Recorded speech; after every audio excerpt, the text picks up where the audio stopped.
لاہور میں بڑھتی ماحولیاتی آلودگی حاملہ خواتین کے لیے بھی نقصان دہ ہے، جس کے اثرات ہونے والے بچے پر پڑ سکتے ہیں۔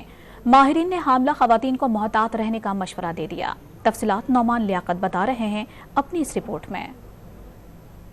حاملہ خواتین محتاط رہیں کیونکہ اسموگ ان کے ساتھ ساتھ ان کے ہونے والے بچے کو بھی نشانہ بنا سکتی ہے۔ ماہرین بتاتے ہیں کہ حاملہ خواتین آلودہ فضا میں جب سانس لیتی ہیں تو اسموگ ان کے جسم میں داخل ہو کر بچے کو متاثر کرتی ہے اور مختلف وجوہات کی بنا پر وقت سے پہلے بچے کی پیدائش ہوتی ہے اور وزن اور قوت مدافعت کم ہونے کی وجہ سے بچے کا بچنا انتہائی مشکل ہوتا ہے۔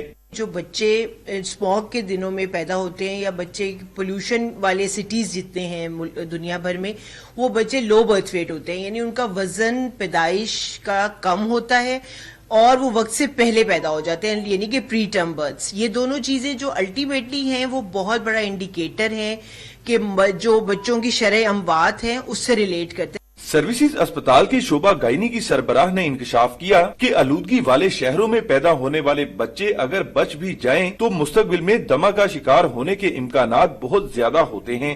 ماہرین نے مشورہ دیا کہ اگر حاملہ خواتین گھروں میں محدود رہیں تو پھر مستقبل میں ہونے والے مسائل سے بچا جا سکتا ہے۔ کیمرہ مین فاروق احمد کے ساتھ نعمان لیاقت، ڈون نیوز، لاہور۔